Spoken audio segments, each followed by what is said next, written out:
اس طرح ایک اور سوال پوچھا ہے، اگر کوئی شخص سگریٹ پی کر نماز پڑھے تو کیا اس کی نماز ہو جائے گی یا نہیں؟ #کوپاڑا۔ اس طرح ایک اور سوال پوچھا ہے، اگر کسی شخص کو بیماری ہو جس کی وجہ سے ایک بار وضو کرنے کے بعد کئی نمازیں پڑھنے کی اجازت ہو تو کیا وہ وضو کرنے کے بعد سو جائے تو اس کے وضو کا کیا حکم ہے؟ محمد شوریم اعظم گڑھ سے۔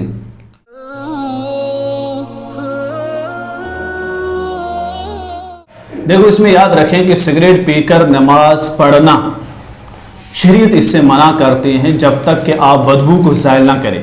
شریعت نے حکم دیا ہے کہ ایسی چیز آپ نے کھائی ہے یا استعمال کی جس میں بدبو ہے تو اس کو کھانے کے بعد یا پینے کے بعد آپ نماز میں نہ جائیں۔ کیوں؟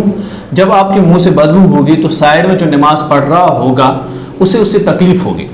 اگر آپ شریعت کا حکم دیکھیں گے تو شریعت نے جمعہ کے دن ابتدائی دور میں غسل کو واجب کر رکھا تھا، یعنی جب آپ نماز کے لیے جائیں گے تو غسل واجب۔ اس کی وجہ یہ ہے کہ آپ صحابہ کرام کام کر کے آتے تھے اور سیدھا نماز کے لیے جاتے تھے، مسجد تنگ تھی، بند تھی، گرمی تھی، جس کی وجہ سے جسم سے بدبو آتی تھی اور دوسروں کو تکلیف ہوتی تھی۔ اس وجہ سے شروع میں یہ حکم دیا گیا کہ آپ پر غسل واجب ہے تاکہ دوسرے نمازی کو تکلیف نہ۔ آپ کے سگریٹ پینے کی وجہ سے بدبو آئے گی تو دوسرے کو تکلیف ہوگی، اس وجہ سے اس میں نماز پڑھنا مکروہ ہے۔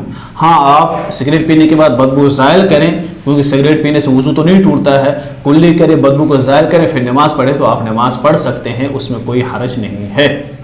اس طرح ایک اور سوال پوچھا ہے، اگر کسی شخص کو بیماری ہو جس کی وجہ سے ایک بار وضو کرنے کے بعد کئی نمازیں پڑھنے کی اجازت ہو تو کیا وہ وضو کرنے کے بعد سو جائے تو اس کے وضو کا کیا حکم ہے؟ محمد شوریم اعظم گڑھ سے۔ شوریم بھائی، اس میں یاد رکھیے کہ یہ جو آپ نے مسئلہ پڑھا ہوا ہے کہ ایک بندہ ہے جو معذور ہے، مثلا اس کو پیشاب کے قطرے مسلسل ٹپکتے ہیں تو شریعت نے کہا ہے کہ یہ معذور ہے، اس کے لیے یہ کہ وضو کے بعد اسی وقت میں، یعنی جب تک وقت رہے گا، وہ جتنی نمازیں چاہیں پڑھ سکتا ہے، قطرے ٹپکنے سے اس کا وضو نہیں ٹوٹے گا۔ یہ صرف تب تک ہے کہ اس کے قطرے ٹپکتے رہے ہوں تو وضو نہیں ٹوٹے گا، جتنی نمازیں چاہیں وقت کے مکمل ہونے تک پڑھ سکتا ہے۔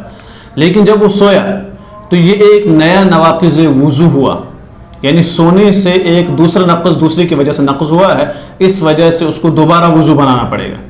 مثلا اس کو کوئی چیز پیش آئی جس کی وجہ سے اس کا وضو ٹوٹا تو اس کو دوبارہ وضو بنانا ہے۔ اس کو صرف شریعت نے یہ حکم لگایا کہ جب تک قطرے ٹپکیں گے، صرف قطرے ٹپکنے کی وجہ سے وہ معذور ہے، اس وجہ سے یہ مانا جائے گا کہ جب تک اس کے قطرے ٹپکیں گے تب تک یہ حکم لگایا جائے گا کہ وضو میں ہی ہے۔ لیکن اگر کوئی چیز اور پیش آئی، جیسے وہ سویا یا خون نکلا یا کوئی اور ریح خارج ہوئی، تو ان چیزوں سے اس کا وضو ٹوٹے گا، اس کو دوبارہ وضو کرنا ہے۔